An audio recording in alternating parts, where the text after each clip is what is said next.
Record कितनी होगा यहीं पर, पता नहीं पर मिलेगा नहीं, तो कभी यहाँ पे सफाई होती है या कुछ होता है फिर मिलता है। ठीक है,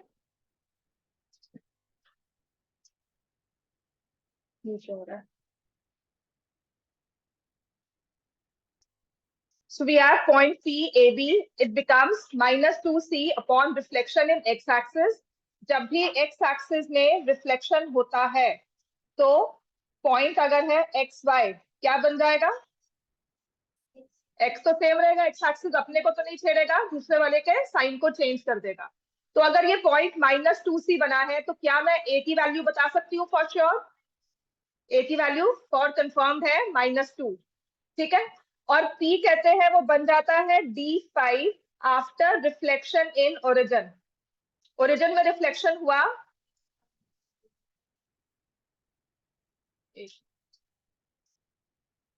पॉइंट P तो वही है A and B, it becomes point P dash हो गया D, 5 after reflection in origin. ठीक है, तो A की वैल्यू तो आपने निकाली थी -2, यहाँ तो -2 है। ठीक है, B की वैल्यू क्या होगी यहाँ पर? अगर वो B5 बन गया आफ्टर रिफ्लेक्शन इन ओरिजिन तो यहाँ पर B क्या होना चाहिए? -5। तो A की वैल्यू हो गई -2, B की वैल्यू हो गई -5, C कितना होगा? B अगर -5 है तो यहाँ पर एक्स एक्सिस में रिफ्लेक्शन होकर C कितना हो जाएगा? 5। और D की वैल्यू कितनी हो जाएगी? ये रिफ्लेक्शन के बाद का पॉइंट है। वेरी, समझ में आ गया? ये लिख लो इसको।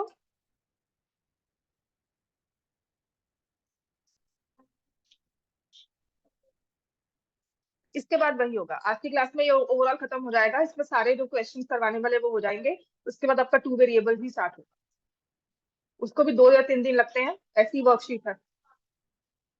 तो उसके बाद पॉलिनोमियल स्टार्ट करवाऊंगी। अच्छा, आपका हीरोन्स फार्मूला का टेस्ट है ना ऑन सैटरडे, आज थर्सडे हो गया, हाँ, चैप्टर 1 भी होगा, ठीक है ना? तो या तो टेस्ट रखो मंडे को, क्योंकि एक क्लास ना हीरोन्स फार्मूला की जरूरी है बिफोर टेस्ट। जिसने क्लास मिस की थी ना उनको थोड़ा बहुत काम करवाना है।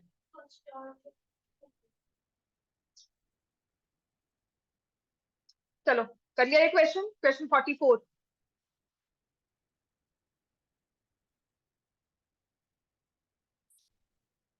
क्वेश्चन नंबर 44, आपको ABCD की वैल्यूज निकालनी है। वैसे इतने मुश्किल, मतलब ऐसे वाले क्वेश्चंस जो होते हैं ना, ये ओलंपियाड्स में या फिर आपके NTSC में देखे जाते हैं, CBSE में नहीं आए हैं। CBSE में डायरेक्टली आपको डायरेक्ट क्वेश्चन आएगा, reflection of a point in x axis. ठीक है ना, रिफ्लेक्शन करके ये बन गया ओरिजिनल पॉइंट बताओ। ये ICSE में भी क्वेश्चन आते हैं, आपके लेवल के नहीं है, मतलब आप CBSE में आज तक नहीं देखे हैं 9th में, बट यू नेवर नो, कभी किसी टीचर की फैसिनेशन में ये क्वेश्चन आ जाते हैं। जल्दी लिखो बच्चे को।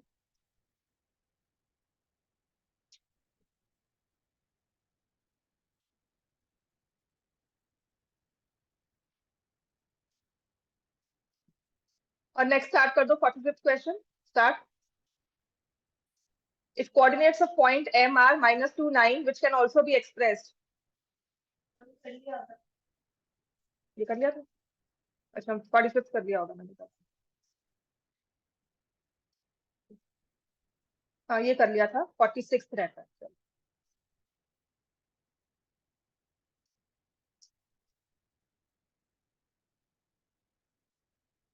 लिख लिया सबने ये? नेक्स्ट करवाओ। Next we have 46th question, which says ordinate of a point is 3/2 times. ऐसा क्वेश्चन ना लीनियर इक्वेशंस में भी दिखेगा और वो इंपॉर्टेंट है, लेकिन इसको मैंने आपके कोऑर्डिनेट्स में रखा था। ऑर्डिनेट क्या होता है? एक्स या वाई? वाई। एज का मतलब हुआ 3। पॉइंट क्या होता है? जिसमें दोनों वर्टिस, दोनों हमारे कोऑर्डिनेट्स हो एक्स वाई, उसको पॉइंट गिनते हैं। पॉइंट के 2 हिस्से होते हैं, एक एक्स कोऑर्डिनेट, एक वाई कोऑर्डिनेट। ठीक है, तो कहते हैं एक पॉइंट दिया हुआ है, उसका ऑर्डिनेट जो है वो 3/2, 3/2 हो गया। टाइम्स का मतलब क्या हुआ? Multiply it's abscissa. एब्सिसा क्या होता है? इक्वेशन क्या बन गई? y is equal to 3/2x। Right the coordinates of point if ordinate is 4।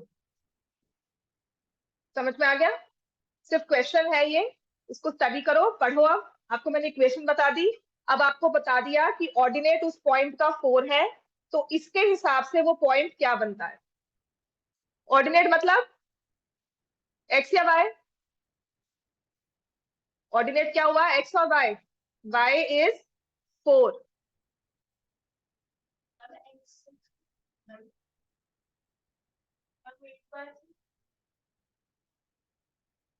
क्या हो गया, ठीक है, तो यहाँ पे 4 पुट किया, 3/2 एक्स, सो एक्स क्या हो जाएगा, 8/3, so the point P becomes 8/3, 4, 4/3 नहीं 4, 4/3 कैसे आएगा, कोऑर्डिनेट तो 4 ही है, 8/3 तो एक्स कोऑर्डिनेट आ रहा है, वाई तो 4 ही रहेगा ना, वाई 4 पुट करके तो तुमने 8/3 किया है। क्लियर हो गया इतना। अब क्वेश्चन नंबर 47, ऐसा क्वेश्चन करवाया था ना क्लास में, हो गया सबका, ठीक है। अब क्वेश्चन नंबर 47, ऐसा क्वेश्चन मैंने समझाया था ना क्लास में, पॉइंट्स को इक्वल कहा गया है। एक पॉइंट दिया हुआ है इस फॉर्म में, देखो 2x-3 4y+9, और दूसरी तरफ लिखा हुआ है कि वही पॉइंट के नंबर्स है 5 और 17। इसका मतलब दोनों के x कोऑर्डिनेट सेम है, दोनों के y कोऑर्डिनेट सेम है, तो 2x-3 किसके इक्वल हो गया, 5, और 4y+9 इक्वल्स टू 17, ठीक है ना। तो जब आपने इसे सॉल्व करना है, वहां पर find values of x and y है, स्टेप्स की जरूरत बहुत होगी, आपको इसे सॉल्व करना है, लिखो, ओरली नहीं है ये टेस्ट, वहां पर भी ओरल नहीं सुना कराओगे आप, लिखो, ओरल में ठीक है, लिखने में गलती करते हो, प्लस माइनस लिखने में ही जाता है। 2x = 8, x = 4, 4y = 17 - 9 8, y = 2, तो पॉइंट हमारा क्या आ जाएगा, अच्छा पॉइंट तो उसने पूछा ही नहीं है, सॉरी, उसने कहा है find the values of x and y, x is 4, y is 2, y will be equal to 2।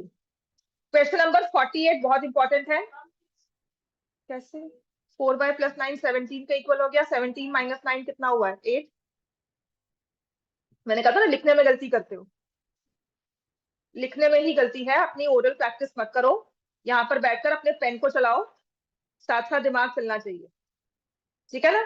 ये हैंड और माइंड कोऑर्डिनेशन की गेम है, मैथ्स का paper is hand and mind coordination, सच में कह रही हूँ, जो आपका एग्जैक्ट चाहिए, तो be very careful when you are writing, लिखते कुछ हो सोचते कुछ हो। अब नेक्स्ट हमारे पास है 3 vertices of the triangle are, ये इंपॉर्टेंट क्वेश्चन है, ऐसा ही क्वेश्चन एग्जाम्पलर का होगा, या ऐसा ही क्वेश्चन पेपर में इनिशियल स्टेजेस पर आ जाता है, जैसे कि अगर मई टेस्ट को हो, सितंबर टेस्ट को हो, जब हमारा फुल सिलेबस कवर नहीं होता, ठीक है। तो ट्रायंगल, एक आपको रेक्टेंगल के 3 वर्टिसेस दिए हुए हैं, इसको कहा गया है कि ग्राफ पे प्लॉट करो, ग्राफ दिया जाएगा आपको, तो अभी के लिए आपको सिर्फ अपनी एक्स और वाई एक्सिस ड्रॉ करके इसे ड्रॉ करना है, और इसी को यूज करके आपको फोर्थ वर्टेक्स निकालना है, तो इस क्वेश्चन की प्रेजेंटेशन मैटर करती है, ठीक है। मेरे पास बच्चे आते रहे हैं, ऐसे भी बच्चे होते हैं जो ओरली क्वेश्चन देखते हैं और फोर्थ वर्टेक्स बता देते हैं, समझ में आ गया। ऐसी ही एक है, वो सिर्फ वर्टिसेस देखती है, कोऑर्डिनेट देखेगी और कहेगी फोर्थ वर्टेक्स ये बन गया, किसी भी फिगर का, रेक्टेंगल हो स्क्वायर हो, विदाउट इवन प्लॉटिंग, सिर्फ नंबर्स को देखकर, ठीक है। तो वो नहीं करना हमने, हमें इसे ग्राफ पर प्रॉपर ड्रॉ करना होगा, ये 3 मार्क्स का क्वेश्चन है, और जहां पर लिखा है ना हेंस यूज इट, तो आपने इसे ग्राफ के साथ ही शो करना है, आपने इसे ऐसे नहीं शो करना, तो अभी के लिए क्या करोगे आप लोग, नोटबुक पर x axis y axis draw करो, पॉइंट बनाओ, जैसे आई कैन सी -1 है, वाई 7 तक गया है, ठीक है ना, तो x axis and y axis.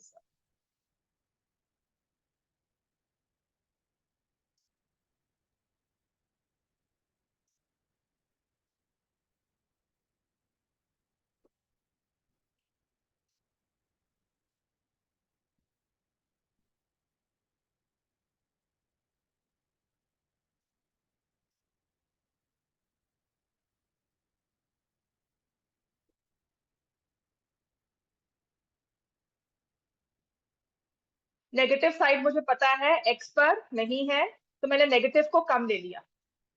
तो हो सकता है जो टीचर्स हमारा ड्रॉ करते हैं ना, वो इस चीज को देखकर करते हैं कि मेरे पास यहाँ नेगेटिव साइड में एक्स में कुछ नहीं है, तो मैंने एक्स एक्सिस को नेगेटिव साइड पे छोटा कर दिया। समझ में आया? Then I take points 1, then I have 2, 3, 4, 5, है ना। इसके आगे तो है भी नहीं, x2 2 और 4 तक ही गया है। y जो है वो -1 भी है और 7 तक गया है। तो 1, 2, 3, 4, 5, 6, 4 कॉमा,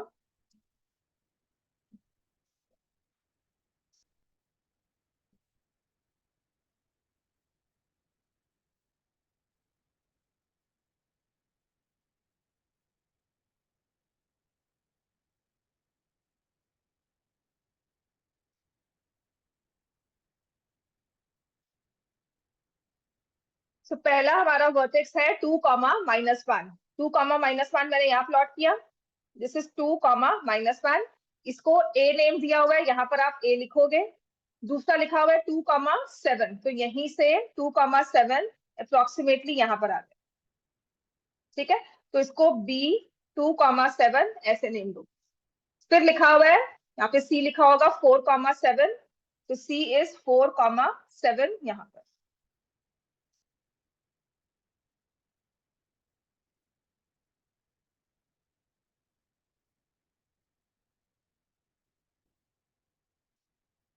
c 4, 7।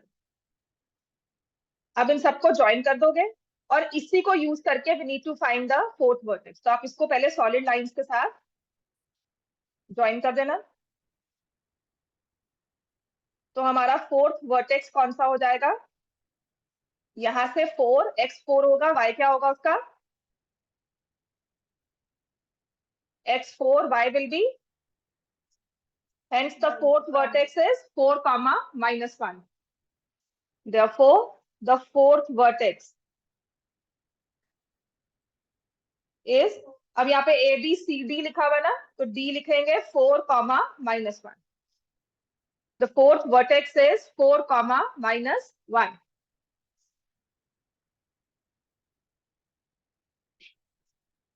अब इसी को यूज करके you need to find mid point of BC। B ये है, C यहां पर, इसका मिड पॉइंट निकालना है। B क्या है? 2, 7 और C क्या है? 4, 7। तो मिड पॉइंट क्या होगा? 3, 7। ठीक है, तो इसमें आपने लिखना होता है मिड पॉइंट ऑफ BC, और यहाँ पर क्योंकि ग्राफ है ना, तो शो भी कर देना, क्योंकि आपने ग्राफ को ही शो, ग्राफ से ही आप निकाल रहे हो, आपको ऐसे मिड पॉइंट निकालना नहीं आता।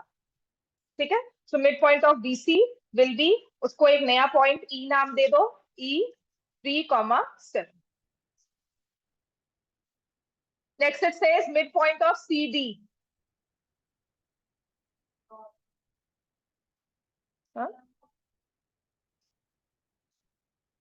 Mid point of CD will be, graph draw किया हुआ देखो,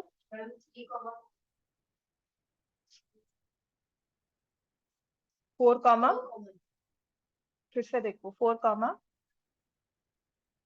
फिर से नहीं हुआ,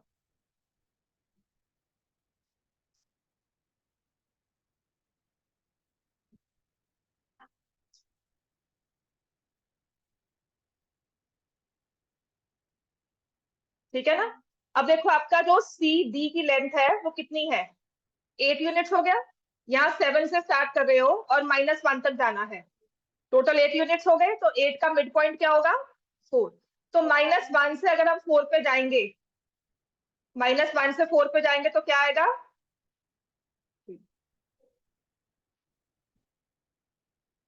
समझ में आ गया? So will be 4, 3, be very sure of your answer। 4, 3, 4, 4 ऐसा नहीं, वहां पर भी माइंड ना यही प्ले करेगा। 4, 3 लिखा है, एंड तक आते आते कहोगे नहीं 4, 4 है। समझ में आ गया? तो ग्राफ पे देखो, आपने यहाँ से 3, 4 नीचे आना है। तो 7 से 6 पर आए, 6 से 5 पे, 5 से 4 एंड 4 से 3। ऐसे -1 to 0, then 1, then 2 and then 3। तो this is the mid point F 4, 3। इतना क्लियर हो गया? अब ऐसे ही नेक्स्ट क्वेश्चन आप खुद करोगे। Find the area of triangle form by joining points. तो ऐसे इन ट्राइंगल के पॉइंट्स को ज्वाइन करो और फिर देखते हैं उसका एरिया क्या बनता है। 0 1 0 5 3 4।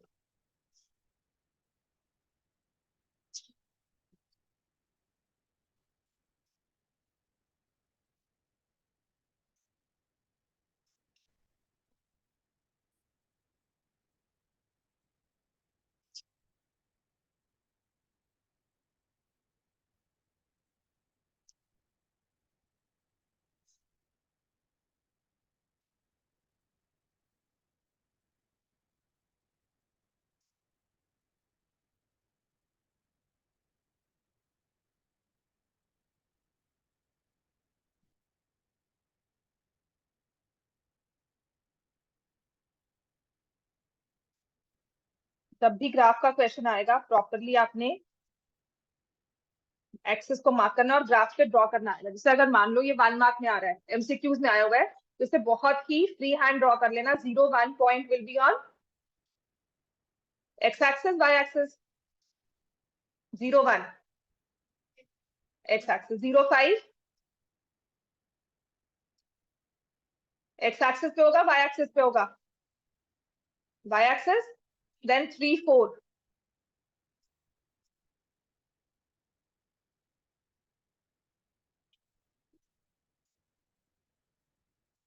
क्या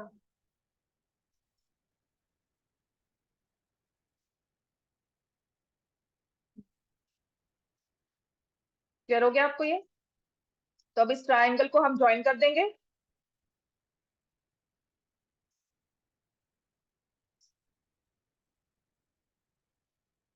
अब इसका एरिया निकालना है।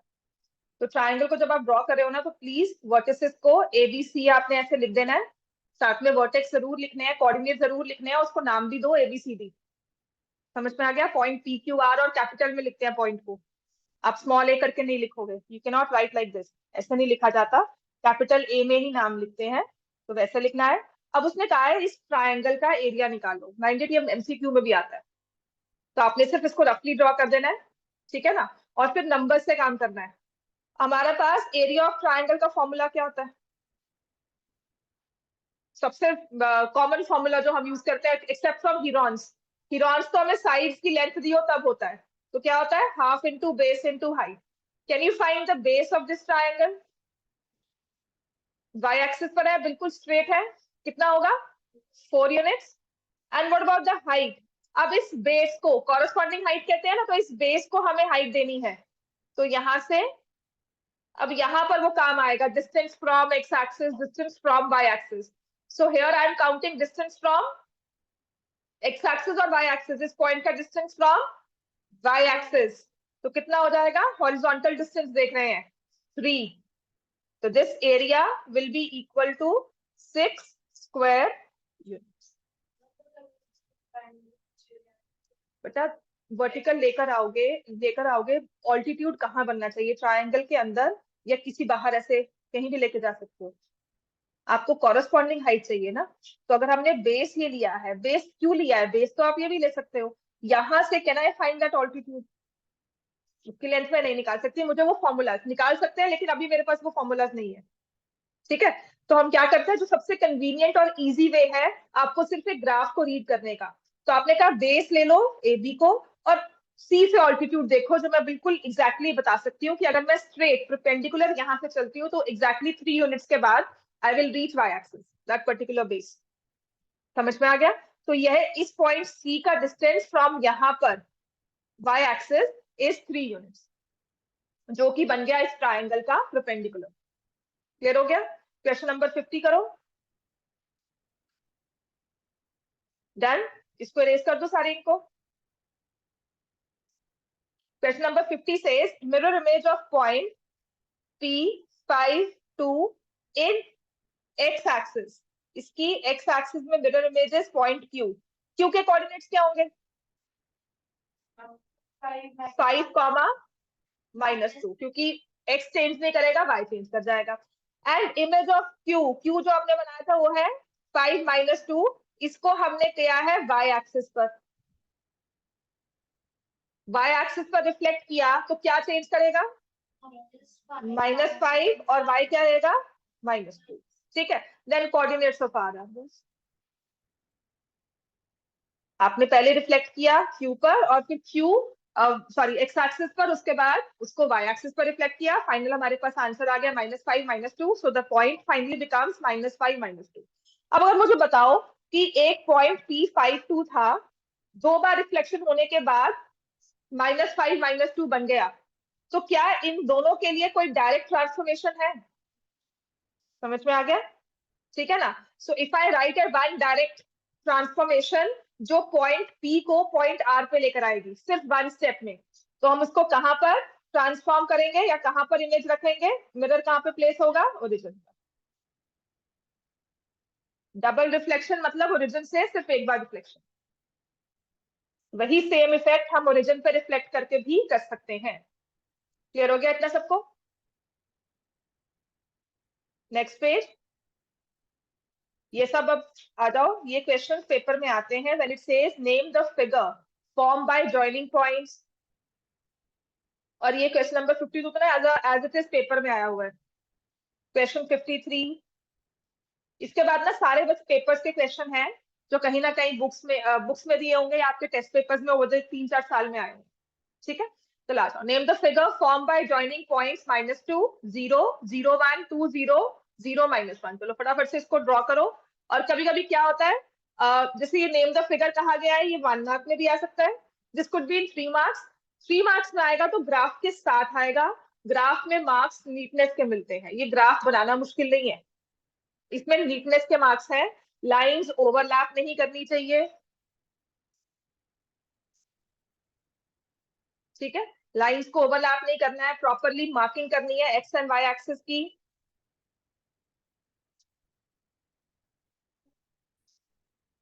चार वर्टिसेस दिए हुए हैं, ट्रायंगल बनेगा। दिमाग तो चलाओ ना, जैसे पता नहीं कहाँ छोड़कर आए हैं हम अपना दिमाग। सिर्फ बोलने के लिए हमें कुछ बोलना है। This is origin here, so we have -2 0 -2 0, इसको पॉइंट ए लिख दो। Then 0 1, I write B 0 1, then 2 0 यहाँ पर, C 2 0, then C 0 -1, D point आ गया 0 -1। अब इन चारों को जब आप ज्वाइन करोगे,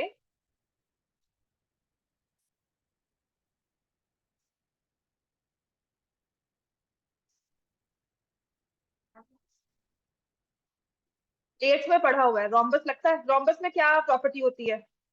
जैसे मैंने यहाँ पे फिगर बनी है, सच में कह रही हूँ, these are the things that you need to take care of। अगर देखो बहुत हाईलाइट करके मेरा जूम करके इस फिगर को देखते हो, इसमें गलतियां क्या है? ये देखो यहाँ पे पॉइंट प्रॉपरली जुड़ा नहीं हुआ, ये सब गलतियां आपके ग्राफ में नहीं करनी है। यहाँ पर क्यों हो रही है? बिकॉज डिजिटल पेन है, वो नहीं चलता उतना स्मूथली। ठीक है, समझ में आ गया? ये लाइंस उस तरह से बिहेव नहीं करती जो हम स्केल से चाहेंगे, इसीलिए यहाँ पर ये गलतियां हो रही है, वहां पर ये नहीं करना। ये ओवरलैपिंग या ये देखो ना, अगर मैं इसको थोड़ा सा और जूम करती हूँ तो यू कैन क्लियरली सी कि मैंने इसको प्रॉपरली ज्वाइन नहीं किया है। ठीक है, या क्या होता है कभी कभी आप डबल ज्वाइन कर देते हो, लाइन जो है वो पेंसिल थोड़ी सी मोटी हो जाती है, उसका पॉइंट थोड़ा सा थिक हो जाता है, आपका ये डबल ज्वाइनिंग हो जाती है। यहाँ पर आपने ऐसे किया, उसके बाद इसको ऐसे ड्रॉ कर दिया, उसको कहा कि नहीं जी अब मैंने इसको ऐसे ही ज्वाइन करना है, आपने एक लाइन और ड्रॉ की और ऐसे कर दिया, और फिर इसको ओवरलैप कर देते हो, वो नहीं करनी है। ठीक है, वो नंबर कटवाएंगे और कुछ नहीं है। ठीक है, अब आ जाओ, ये फिगर क्या लगती है? रोम्बस आपने कहा, रोम्बस में प्रॉपर्टी क्या होती है? एट्थ में हम सब पढ़कर आए हैं, rhombus is all sides equal. तो आपको लगता है ये ऑल साइड्स इक्वल है? पैरेललोग्राम। और पैरेललोग्राम की प्रॉपर्टी क्या होती है? Opposite sides equal. क्या ऑपोजिट साइड्स आपको इक्वल लग रही हैं? ठीक है, अब इसमें पैटर्न स्टडी करो। अगर हमारा ये वर्टेक्स 0 1 था तो नीचे भी 0 -1 हुआ, ये -2 0 था, और ये towards the right hand side क्या बना? 2 0। Yes, this is a kite. अब जो आपने अपने 8th में फिगर स्टडी की थी, क्वाड्रिलेटरल स्टडी किए थे, the type of quadrilateral here it would become kite. Parallelogram नहीं है, ऑपोजिट साइड्स इक्वल नहीं है, पैरेलल चाहे आपको लगे पर इक्वल नहीं है। समझ में आ गया? रोम्बस में all sides equal, I can see all sides are not equal. Clear हो गया इतना? So the only thing I can see over here is this is a kite because two adjacent sides are equal and these two adjacent sides are equal. Clear हो गया सबको ये?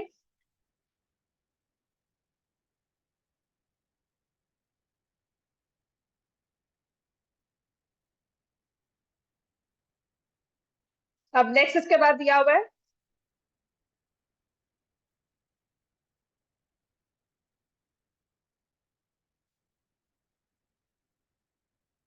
point AB lies in fourth quadrant, which is greater, A और B? Point है A B coordinates करके name दिया हुआ है उसको, वो कहते हैं फोर्थ क्वाड्रेंट में लाई करता है, तो क्या बड़ा होगा, ए बड़ा होगा या बी बड़ा होगा उसमें? पक्का?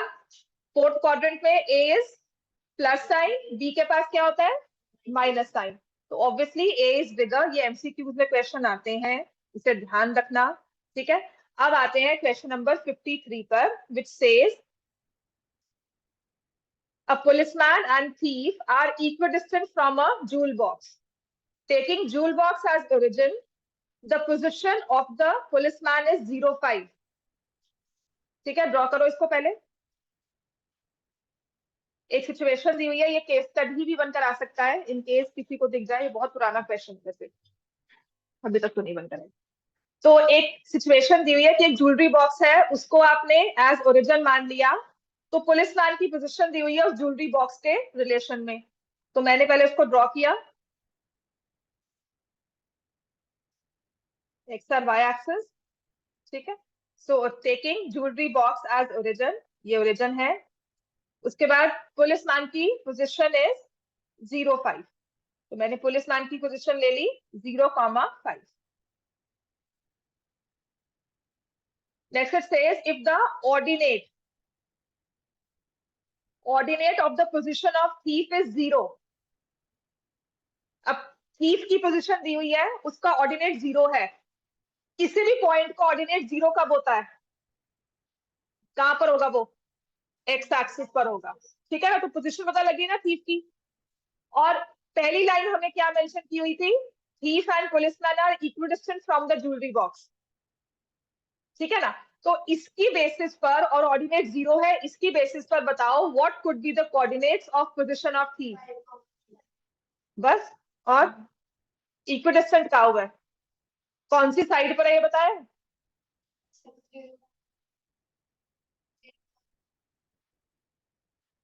जीरो क्या, -5, 0। तभी कह रही हूँ पेन साथ में चलाया करो, इस चीज को लिखा करो, तुम्हारा दिमाग कुछ कहता है, लिखते कुछ और हो, बोलते कुछ और हो, सोचते कुछ और हो। ये गलतियां जो होती हैं, मैथ्स ओरल नहीं होती। मैं भी आपको ओरली बिना लिखे करवाऊं यहाँ पर मैथ्स, कुछ समझ नहीं आएगा।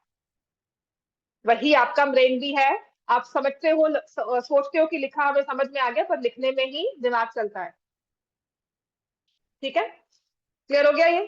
तो जब आपको इक्विडिस्टेंट कहा गया है, so obviously distance is always positive, उसी चीज को ध्यान देकर आप इसकी नेगेटिव साइड को भी लोगे, ठीक है।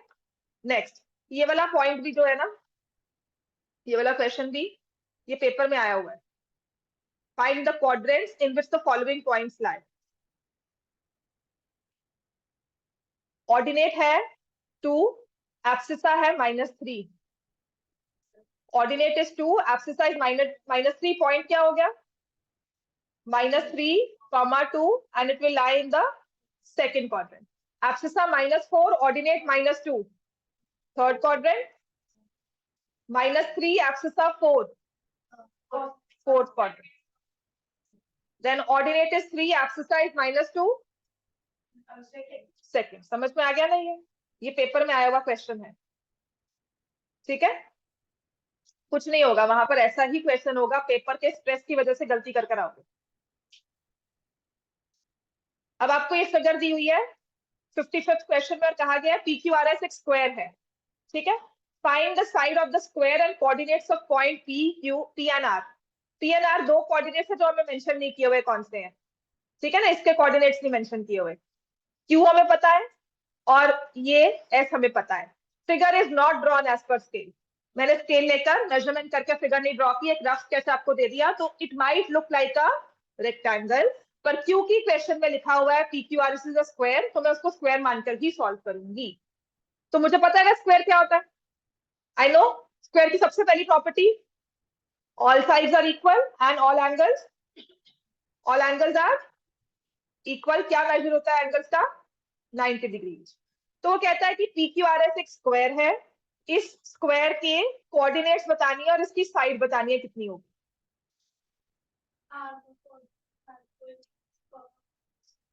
यस, आर का कोऑर्डिनेट बता सकते हो? देखो ये 1.6 नीचे जाएगा, ठीक है ना, एग्जैक्टली 1.6 अगर x है तो नीचे भी 1,6 होगा, 1.6 होगा, और y का -2। ठीक है, तो r के कोऑर्डिनेट्स क्या हो जाएंगे? 1.6 कॉमा -2। ठीक, t के कोऑर्डिनेट्स होंगे -2.4 कॉमा 2। अब आप मुझे बताओ इसकी साइड कितनी है? Side of square P Q निकाल सकते हो, क्यू आर निकाल सकते हो, आर एस निकाल सकते हो, या एस पी निकाल सकते हो।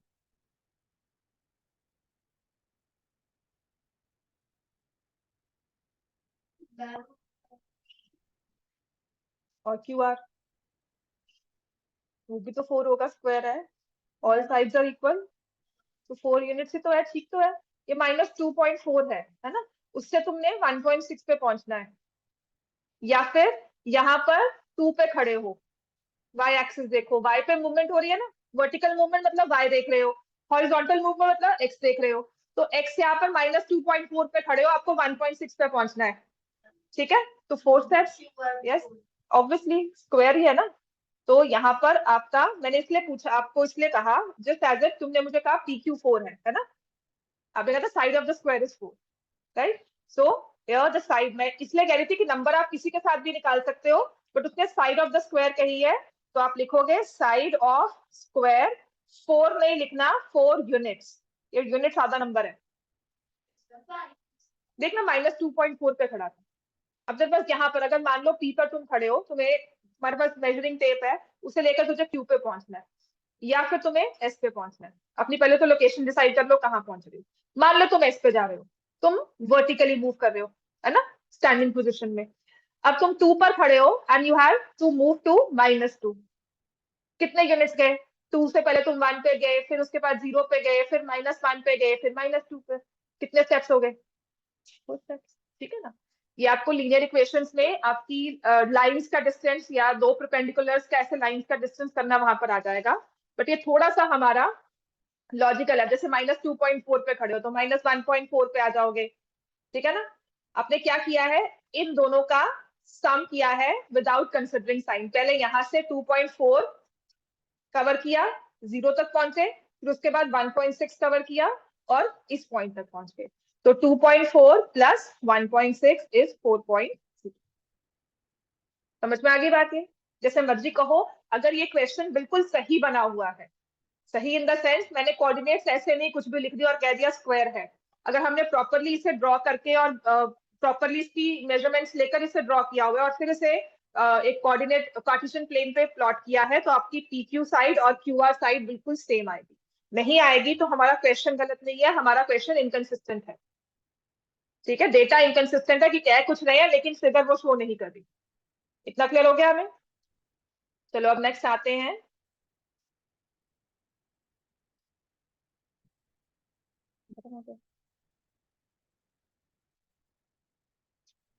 क्वेश्चन 56 भी पेपर में आ जाते ज्यादातर है।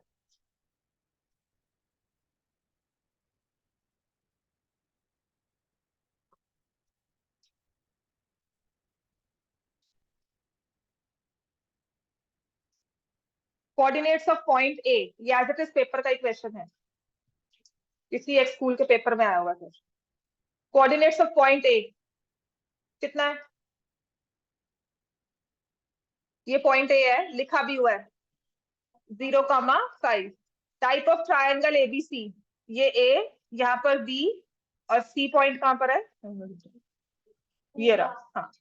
तो कहते हैं एबीसी कौन सा ट्रायंगल बना है? इसको ज्वाइन करोगे, इसको ज्वाइन करोगे, है ना, तो क्या हो जाएगा? Isosceles triangle. Area of triangle ABC निकाल सकते हो?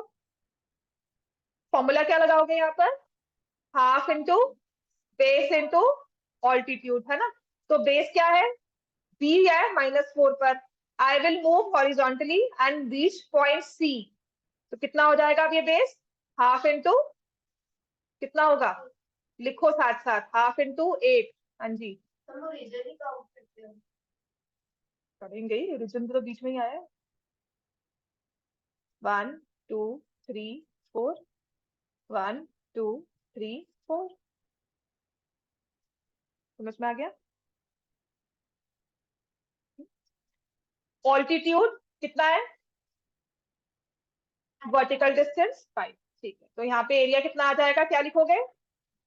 20 स्क्वायर यूनिट्स। ये स्क्वायर यूनिट ज्यादा नंबर है क्योंकि इससे कम नंबर काट ही नहीं सकते, है ना? मुझे 1/4 नहीं होता कोई नंबर कि 0.25 कट कर लो या 10% मार्क्स कम होंगे। डायरेक्टली हाफ नंबर गया। और एक नंबर का क्वेश्चन होगा, मतलब 4 पार्ट्स आए हैं एक नंबर का क्वेश्चन, तो ये गया। समझ में आ गया? हाफ नंबर तो ऐसे ही गया ये। Next, right the axis of point D. ये पॉइंट डी है, इसका एक्सिस लिखना है 0, that's it, not 0 comma anything. 0,3 भी मत लिख कर आना, ठीक है? Axis of point D is 0। 0,3 है, मतलब आपने अगर 0,3 लिख दिया, या ऐसे लिखो point D is 0,3, therefore abscissa. इसका मतलब आपको पता ही नहीं एब्सिसा होता क्या है, अगर आपने ये लिख कर आ गए। मैम को कह रहे हो मैम कुछ भी सिलेक्ट कर लो, अगर आपने 0 पूछा है तो 0 आंसर है, अगर 3 है तो 3 आंसर है। समझ में आ गया? देन नेक्स्ट, ये वाला क्वेश्चन ना, नेक्स्ट जो क्वेश्चन है सॉल्व वाला, ये पेपर में सच में आ जाएगा किसी ना किसी फॉर्म में। Abscess of D minus ordinate of H. Abscess of D कितना है? 0। और ऑर्डिनेट ऑफ एच कितना है? 1। ठीक है, ऑर्डिनेट ऑफ एच कितना है? 1। तो 0 - 1 कितना हो जाएगा? -1।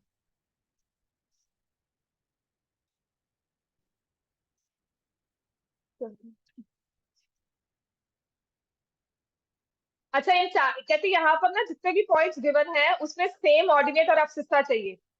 किनके, कौन से वाले पॉइंट्स है जिनके सेम ऑर्डिनेट और एब्सिसा है?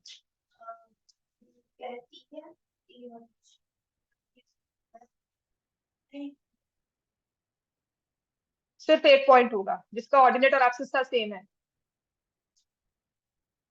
नहीं, 2 पॉइंट्स दिख रहे हैं मुझे। बी और सी कैसे हो गया बेटा? बी और बी के ऑर्डिनेट एब्सिसा कहाँ सेम है? बी और सी के आपस में ऑर्डिनेट एब्सिसा कहाँ सेम है? ये -4 0 है, ये 4 0 है। तो पॉइंट ई अपने पास है। पॉइंट ई के कोऑर्डिनेट्स क्या है? 3 3। क्या एक और पॉइंट दिख रहा है हमें? कौन सा? -2 -2। नहीं, जी पॉइंट नहीं मेंशन किया हुआ, जी पॉइंट ये है, ठीक है ना? देख, हाईलाइट ये किया हुआ है और लिखा लिखा नीचे हुआ है यहाँ पर, तो जी यहाँ पर होगा। तो अच्छा, और कौन सा पॉइंट दिख रहा है जिसमें एब्सिस और ऑर्डिनेट सेम है?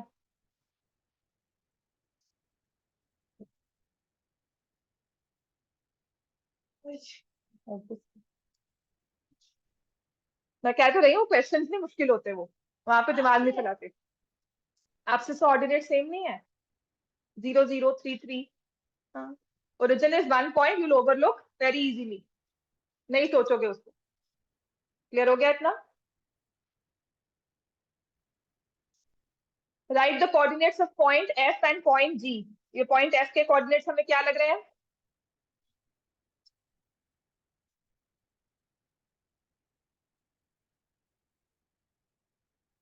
पॉइंट एफ के कोऑर्डिनेट्स क्या है? -3,1। ये सच्ची बात है, वहां पर ना 1 -3 भी लिख कर आते हैं। समझ में आ गया?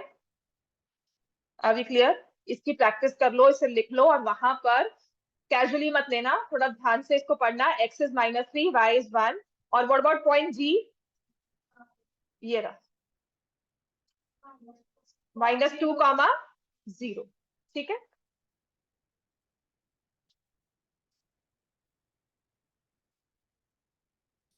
नेक्स्ट, अब सारे ये हमारे क्वेश्चन, ये क्वेश्चन फिर से वही आ गया।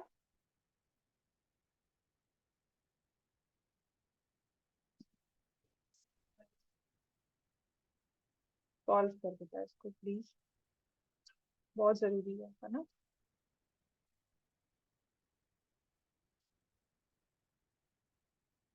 तो हमारे पास हो जाएगा x+3 is equal to 5 and y is equal to 5। तो x की वैल्यू कितनी आ जाएगी 2 और y की वैल्यू कितनी आ जाएगी 5। सेकंड वाला भी सॉल्व करो। इसके बाद जो थर्ड वाला इसके बाद आ रहा है ना जो क्वेश्चन वो y इक्वल्स टू 5। ठीक।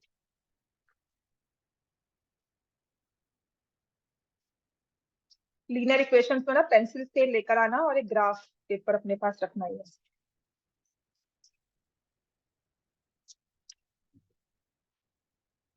इसके बाद क्वेश्चन चलाने वाले हैं। अच्छा क्वेश्चन 58 अगर आएगा ये असर्शन रीजनिंग में भी आ जाता है point P32 and 23।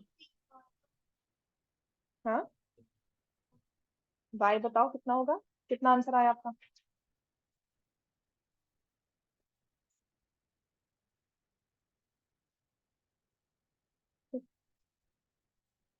Point P32 and Q23 represents the same point.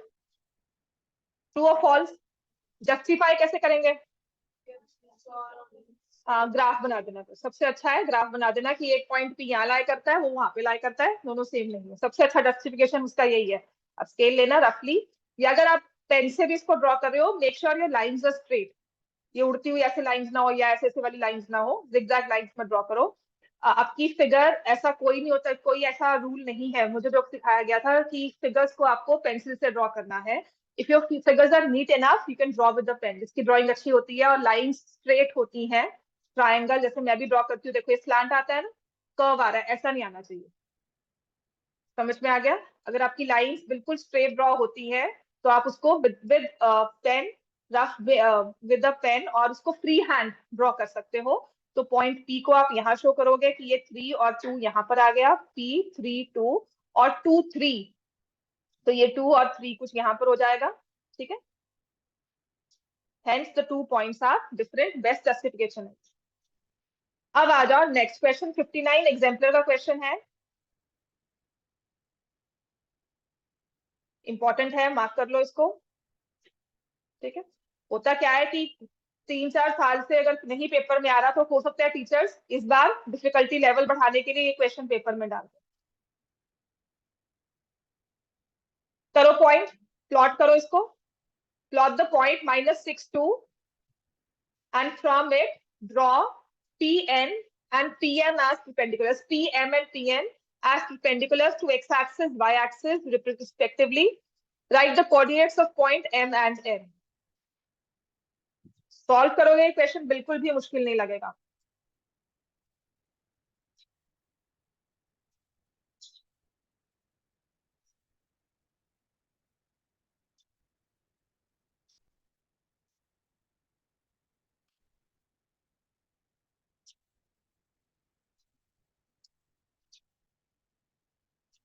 -6 का है तो मैं डायरेक्टली नेगेटिव साइड को थोड़ा बड़ा कर लेती हूँ, तो ये -6 आ गया 1 and 2। ठीक है, तो मैंने ये पॉइंट ड्रॉ कर लिया P -6 and 2। अब हमने परपेंडिकुलर ड्रॉ करने हैं to x axis and y axis. यहां से मैंने पहले एक्स एक्सिस को ड्रॉ किया परपेंडिकुलर, ये पेपर में बिल्कुल नहीं होना चाहिए या ऐसी टेढ़ी लाइन। ठीक है, इसको बहुत क्लियरली ड्रॉ करना, मींस ये पॉइंट हमारा 6 मैंने मार्क लिया है। ठीक है, और इस पॉइंट को नेम किया है M। तो आप बता सकते हो M के कोऑर्डिनेट्स क्या हैं, किसी के मार्क्स में एक ये फिगर ड्रॉ कर देके और उसके बाद मार्क्स के। अब ऐसे ही P से आपने बाई एक्सिस पर परपेंडिकुलर ड्रॉ किया। ठीक है, और वो कह रहा है बताओ जी अब यहाँ पर जो पॉइंट हमने परपेंडिकुलर ड्रॉ किया वाई एक्सिस को N पर मिलता है, तो N के कोऑर्डिनेट्स क्या हैं, क्या होंगे N के कोऑर्डिनेट्स। N कहाँ पर है, हाँ जी बोलो। 0, -2 क्यों, यही क्वेश्चन एग्जाम्पल का क्वेश्चन है और डिफिकल्ट गिनते हैं इसको। ठीक है,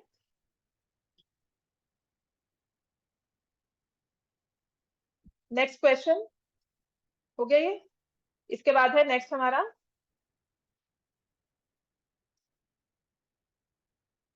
A point lies on x-axis at a distance of 7 units from y-axis. What are its coordinates?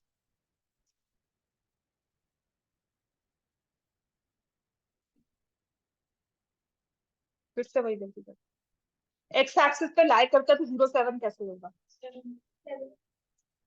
A point lies on x-axis तो मतलब एक्स एक्सिस पे लाई करता है, डिस्टेंस कितना दिया हुआ है उसका वाई एक्सिस से 7। तो किस साइड पर, लेफ्ट या राइट? दोनों। तो क्या कोऑर्डिनेट्स हो सकते हैं? 7,0 और -7,0।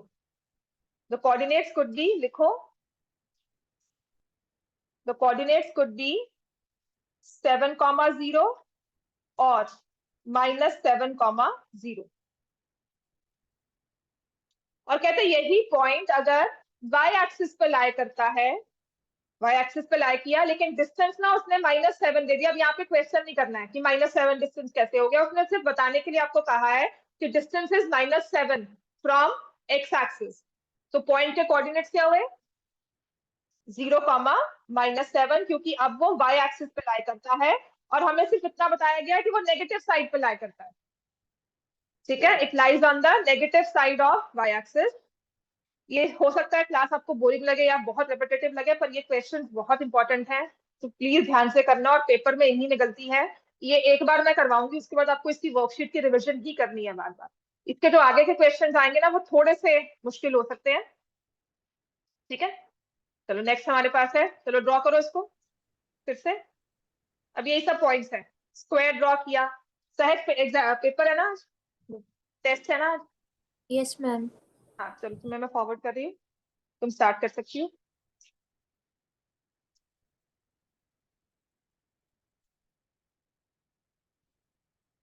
तो मैं आपको भी पर्सनली भेजूंगी ग्रुप में बाद में। ठीक है, टेस्ट सिंपल ही रखा है मैंने, ज्यादा मुश्किल नहीं है, अगर पढ़ाई की हुई है तो हो जाएगा।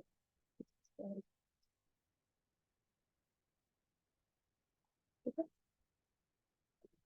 3 vertices of rectangle are 3, 2, -4, 2, -4, 5। तो नेक्स्ट पॉइंट क्या हो जाएगा?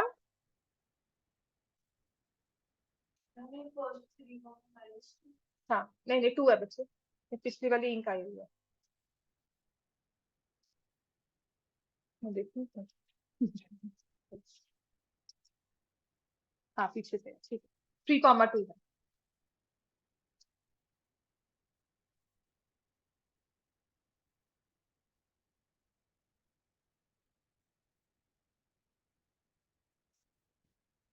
ड्रॉ किया करो इसको, तुम क्यों नहीं ड्रॉ कर रही हो? इसको देख रही हो, पेपर में कहोगी मेरी ये गलती हो गई वो गलती हो गई, तो घर जाकर तो हमने इसको दोबारा से रिवाइज करना नहीं है। ठीक है, fourth vertex, plot the points कहा हुआ है, फाइंड द फोर्थ वर्टेक्स 3,2। तो मैं अप्रोक्सीमेटली ये वाला पॉइंट ले लूंगी, 3,2।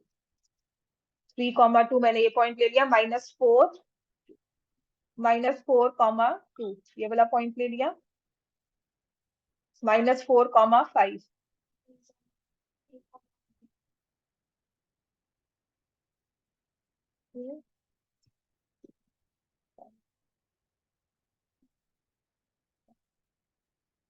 ठीक है, तो x की वैल्यू क्या आ जाएगी?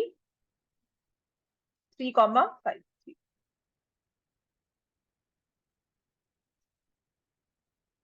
और इसको आपने फिर अगर कहा गया प्लॉट करना है तो इसको आपने प्रॉपरली ड्रॉ करना है। ठीक है,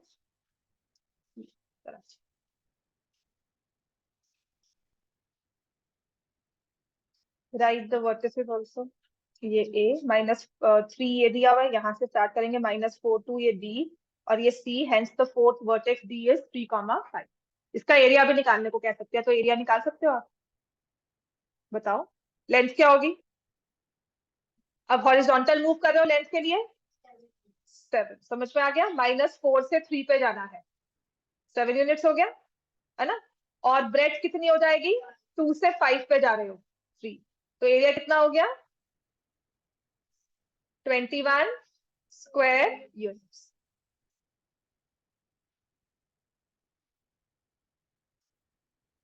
ऐसे ही अब स्क्वायर बनाना है, चलो question 63 again very important, 3 number का क्वेश्चन देना तो 63 दे दो। 62nd भी कर लो, 63rd आपका एग्जाम्पल का क्वेश्चन है, इंपॉर्टेंट वन। दोनों करने हैं, मतलब दोनों तो करके जाएंगे ही हम लोग, इतना काम तो अब करेंगे। Point A, B, D are the three vertices of square ABCD. Plot these points on the graph paper and hence find the coordinates of vertex C.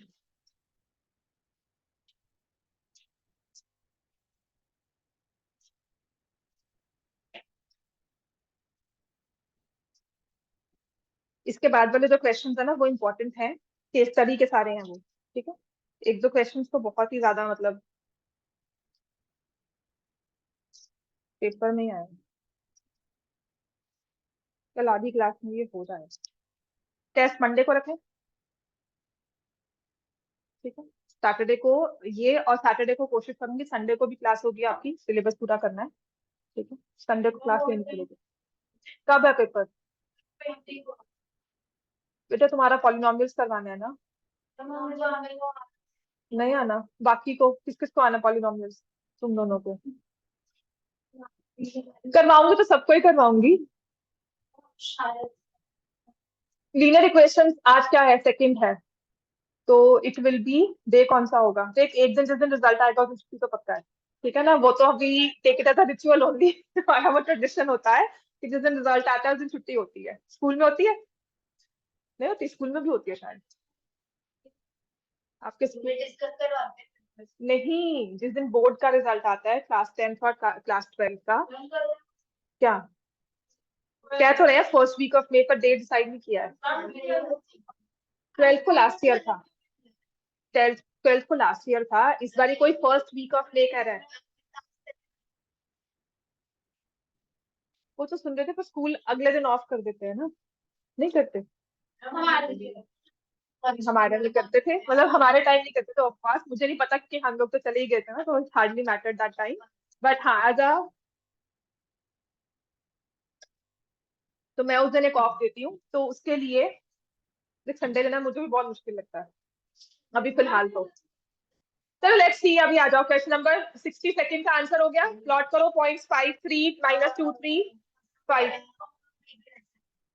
वही मंडे को, वही तो कह रही हूँ मंडे को ना, सैटरडे को। अच्छा तुमने मंडे को कहा था ना पिछली बारी, तो शिफ्ट होके मंडे को ही नहीं हुआ था, और वीकली हो गया। वो तो मुझे पता है वीकली हमारे, पर चलो आता है पॉलिनोमियल्स, तो तुम्हें पता भी नहीं वीकली है। 5 3 -2 3 5 -4 5 कॉमा -4 5 दो बार तो आ गया, 5 कॉमा क्यों आएगा तीसरी बार? वो वर्टेक्स 5 एक पॉजिटिव साइड पर आ गया, एक नेगेटिव साइड पे आएगा, स्ट्रेट लाइन बन गई। अब कौन सा वर्टेक्स नहीं आया? एक्स पर रिपीट नहीं हुआ -2, वाई पे रिपीट नहीं हुआ -4, तो the fourth vertex is -2 -4। Pattern समझो, जो बच्चा ओरली करता है ना वो सिर्फ पे पैटर्न समझता है कि देखो वर्टेक्स 5 जो है एक पॉजिटिव साइड पर आ गया, एक नेगेटिव साइड पर आ गया, स्ट्रेट लाइन वहां हमने लगा दी, ठीक है। उसके बाद 3 जो है 5 के साथ एक बार आ गया, राइट, और -2 के साथ आ गया, तो जो पॉइंट है एक्स का नहीं रिपीट हुआ वो -2 है, और y का जो नहीं रिपीट हुआ वो -4 है। The fourth vertex to make it a square, the condition for a square and rectangle, to make it a square it has to be -2 -4, जो अभी फिलहाल के लिए आपको आएगा। नहीं समझ में आता तो प्लीज इसको ग्राफ पे ड्रॉ करो, बहुत इजीली ड्रॉ होगा, आपको फोर्थ वर्टेक्स भी क्लियरली मिल जाएगा। Hence find the coordinates of vertex C. अभी कोऑर्डिनेट्स वर्टेक्स सी के होते हैं, साथ ही साथ इसका एरिया भी निकालने को कह सकते हैं। अब क्वेश्चन नंबर आते हैं 63rd पर। This question is not difficult but the statement as it is, इसकी स्टेटमेंट यही है, एग्जाम्पलर से है, इसको ड्रॉ ही करना मुश्किल है, इसमें सारी रीजनिंग करनी है कि ये क्यों लिया वो क्यों नहीं लिया। तो आपको कहा है coordinates of vertices of a rectangle, चारों वर्टिसेस निकालने हैं, length and breadth are 5 and 3 units respectively, one vertex at origin, longer side lies on x axis, मतलब लेंथ जो 5 यूनिट्स होगा वो एक्स एक्सिस पर होगा, one of the vertices lies in third quadrant. बनाओ क्वेश्चन नंबर 63rd, ये exemplar का question है, एज इट इज पेपर में आ जाएगा ये। आज टेस्ट है ना?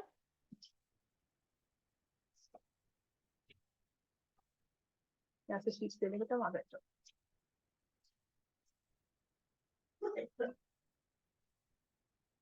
इजी होना चाहिए तुम्हारे लिए टेस्ट।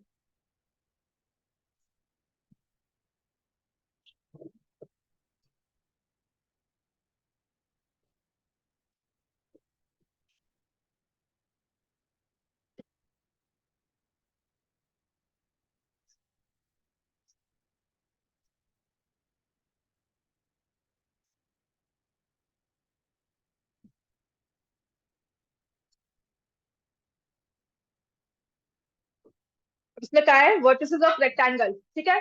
तो मुझे पता है उसकी लेंथ जो है वो 5 यूनिट्स है, ब्रेथ जो है वो 3 यूनिट्स है, ठीक है ना। नेक्स्ट, एक वर्टेक्स ओरिजिन पर है, तो मुझे एक वर्टेक्स तो क्लियर हो गया ना उस रेक्टेंगल का। जरा क्या होगा, 0 0, ठीक है। लेंथ जो है वो कौन सी एक्सिस पे लाई करती है, वाई या एक्स एक्सिस, जहां पे longer side lies on x axis, ठीक है ना। लेंथ जो है वो एक्स एक्सिस पर लाई करती है। यहाँ देखो शीट पे, क्लियर हो गया। अब जो लेंथ के लिए हमें ड्रॉ करना है, it could be starting here, ऐसे कर सकती हूँ, I could go here also. मुझे दो ऑप्शंस मिलते हैं, I could move towards the right hand side, 5 units ले लूं, या मैं लेफ्ट भी मूव कर सकती हूँ, -5 पर आ जाऊं, ठीक हो गया। लेकिन उसने कहा है one of the vertices lies in third quadrant. तो अगर मैं लेंथ को यहां पर लेती हूँ, मान लो मैंने यहां पर लेंथ कर दिया, तो इसका सेकंड, दो वर्टिसेस आ गए मेरे पास, तीसरा वर्टेक्स या तो फर्स्ट क्वाड्रेंट में होगा या फिर फोर्थ क्वाड्रेंट में होगा। तो क्या ये मेरे यहाँ पर 5 0 पॉसिबल है? नहीं। तो मेरे लिए यहाँ पर ड्रॉ करना नहीं है, ये ड्रॉ नहीं करना। The length lies on the negative side of x axis. इससे क्या होगा, हमारा जो थर्ड वर्टेक्स है, 3 यूनिट्स ले लेना मुझे, तो क्या आ जाएगा यहाँ पर, 1 2 3। ब्रेथ जो है वो आ जाएगी -3 में, 1 2 -1 -2 -3। तो एक वर्टेक्स हमारे पास आ गया O 0 0। दूसरा वर्टेक्स मैं ए मार्क कर लूंगी, वो हो जाएगा -5 0। तीसरा वर्टेक्स यहां से आ जाओ C, -5 -3 D, it's not C, ठीक है, क्योंकि O लिया है ना फर्स्ट वर्टेक्स, तो यहाँ से B हो जाएगा -5 -3। और third fourth vertex point C हो जाएगा, क्या होगा, वाई एक्सिस पे लाई करता है, 0, क्लियर हो गया। ये आपको ग्राफ पे ड्रॉ करना आएगा, तो इसी को ऐसे ड्रॉ करोगे और जस्टिफाई करोगे, point A lies on negative side of x axis, point A is -5 0, ठीक है। कल ये वाला क्लास पूरी हो जाएगी।